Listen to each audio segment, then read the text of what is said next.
Comme vous le savez, le 15 septembre, c'est la journée internationale dédiée à la démocratie.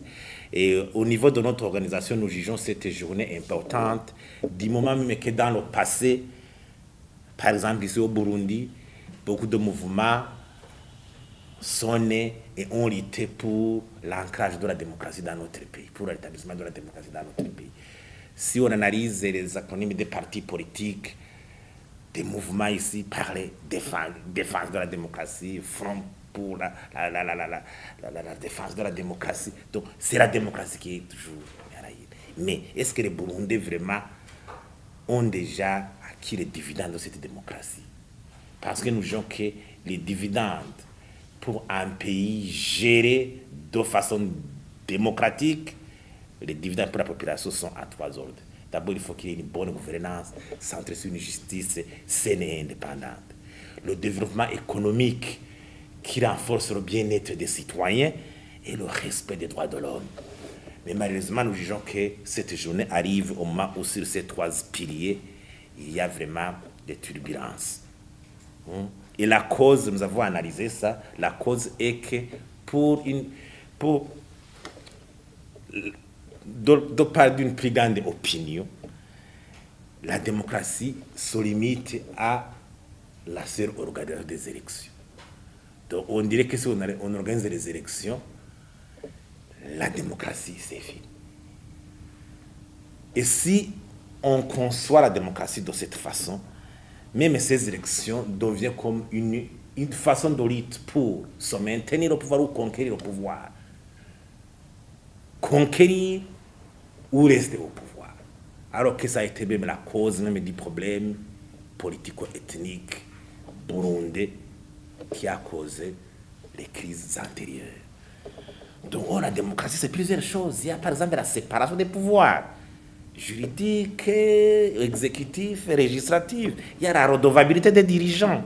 Il y a les libertés publiques, le liberté d'opinion, de manifester, le pluralisme, les partis politiques, les médias, les syndicats, la société civile, l'égalité des chances, le respect de la chose publique. C'est tout le respect de la chose publique. Donc au Burundi, nous jugeons que pour vraiment bien renforcer la démocratie, pour que nos citoyens puissent engranger les dividendes de cette démocratie, il faut passer par trois axes. D'abord, il faut réaffirmer l'engagement sur l'accord d'Arusha et la Constitution. Parce que l'accord d'Arusha a inauguré un nouvel ordre politique, économique, social. C'est l'accord d'Arusha qui a permis le rétablissement de la démocratie au Burundi.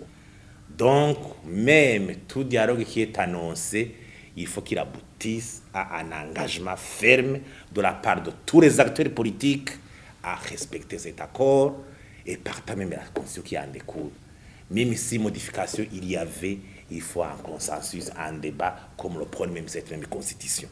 Deux, on doit rétablir les principes sacros de la bonne gouvernance. Et les atouts sont là. Nous avons des atouts au niveau, par exemple, de la lutte contre la corruption.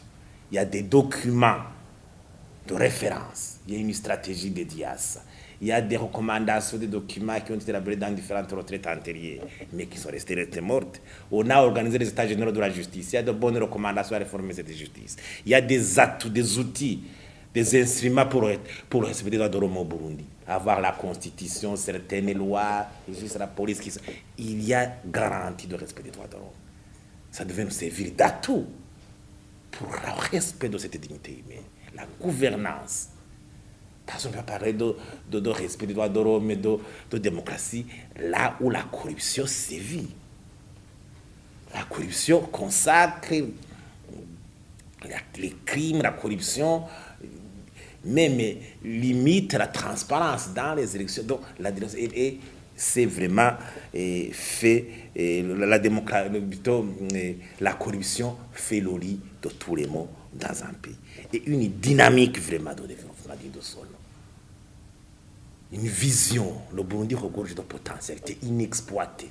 Il faut renforcer le développement, le bien-être. Parce que là où sévit la pauvreté aussi, la démocratie reste fragile. Il y a achat de conscience, Les gens ne résistent pas, ils se livrent à n'importe quoi, n'importe comment. Donc, ça devient toujours problématique. Et quatrièmement, alors, savoir comment organiser les élections d'une manière inclusive, transparente, pour garantir, donc pour que les institutions qui découlent de ces élections soient des élections crédibles, qui peuvent justement s'attaquer à d'autres défis.